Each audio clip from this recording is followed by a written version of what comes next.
Grace and peace, folks. How's everybody doing? Hopefully you're doing well. Today I wanted to talk to you about dominion. Because we are a people who understand that we're kings, priests, and understand that, we're royalty. A lot of times you'll hear us say peace king, peace queen. You'll hear all that. But what does that really mean on a practical level? What does it mean for us to be kings and priests? Someone asked the question, they said, you're a king, but I don't see any literal crowns on your head.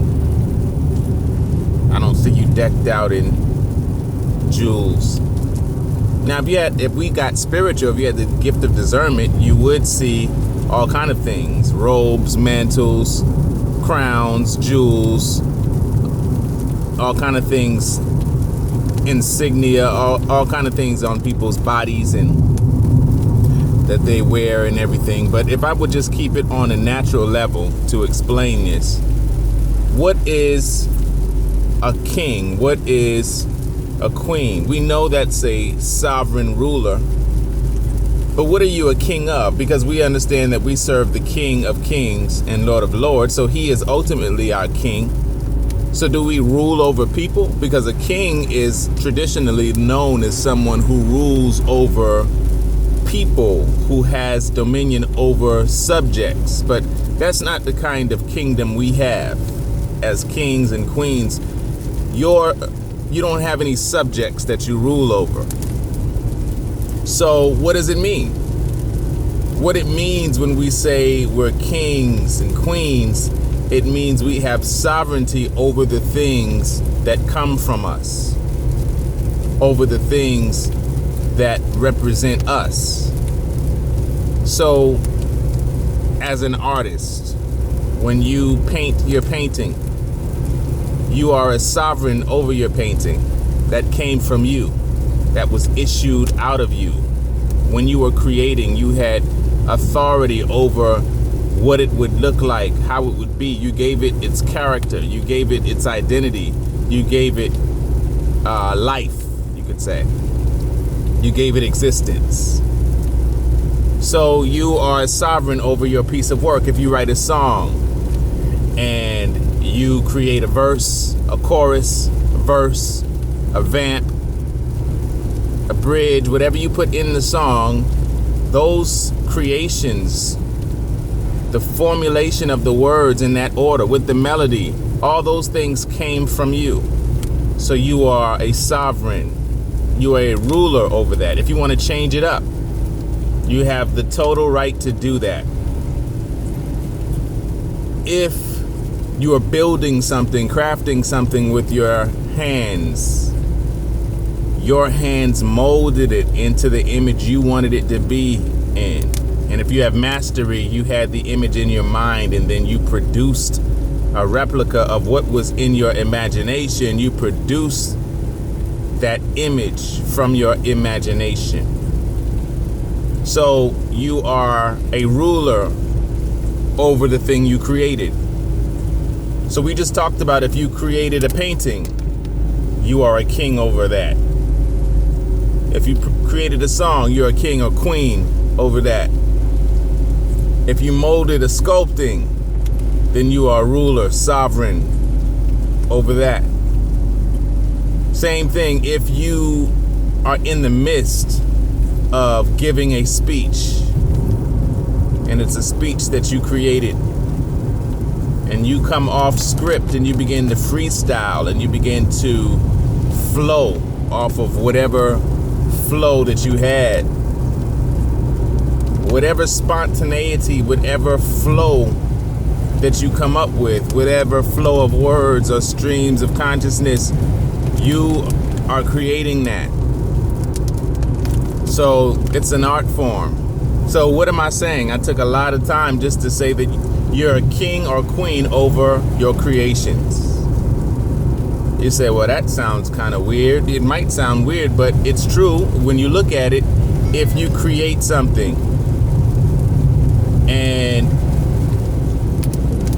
that thing that you created is used by somebody else, we deserve the royalty rights, and we own the royalty rights to the things that we created. You know, there's whole businesses and whole systems of law to protect our rights of original creators. And why do they call it royalties? See, that goes back to old school language. That's kingdom language prior to democracy. Royalty is kingdom language.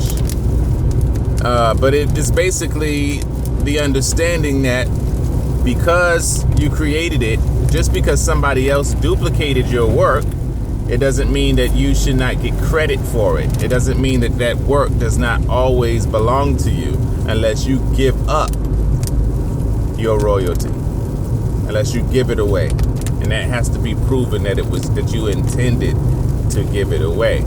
So in other words, you have a right in court. You have a right if somebody takes your stuff without your permission and utilizes it and gains profit, especially from that which came from you. So it is kind of hard to believe that you're a royalty and you're a king or you're a queen, you're sovereign if you're not creating anything. Because if you're not creating anything, you will never see those things that are subjected to you in action. You never see your creations paying homage to you. You never see your creations pointing back to their creator. Now, if you go back, some people teach that, only God creates. And, we are just vessels. Well, I don't believe that. I believe he made us in his image and likeness, so we create as well. And we create because he is the creator. We create in the same way he expects for us to give him glory, to give him honor, to esteem him. He has made us in his image and gave us the ability to create things that would give us honor, give us glory, and give us esteem in the earth. So that puts more light on it when we say, let's give him glory. When we're saying let's give him glory, that means let's collect glory out of our own value and esteem and worth. And then once we have received honor, esteem, and glory, let us give that glory to him. Now, when we say give him glory, now we're giving him accolades and praise, and we're giving him adoration for giving us the ability to get glory. Scripture says he has given us the power to get wealth so that he may establish his covenant.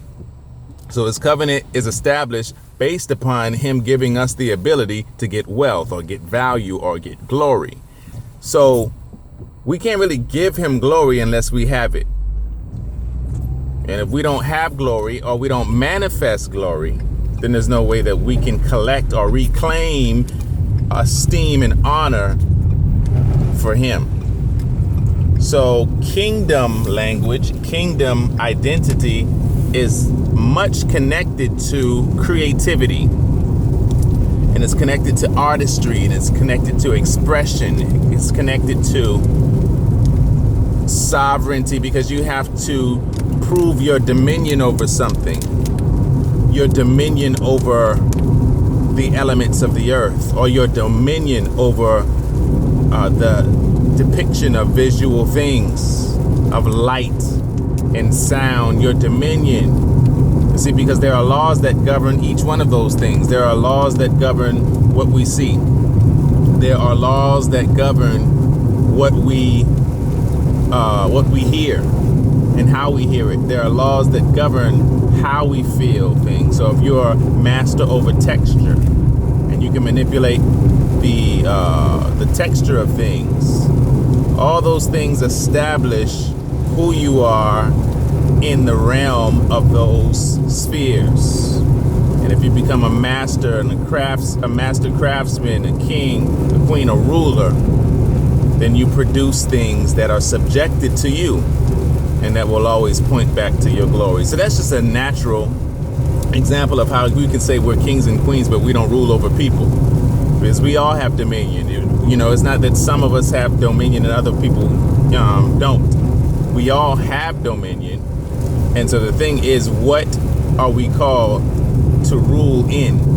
What sphere are we called to dominate? And how do we utilize that dominion so that we can bring glory to our Creator and our King? It's a practical understanding of kingdom identity and creativity. Grace and peace.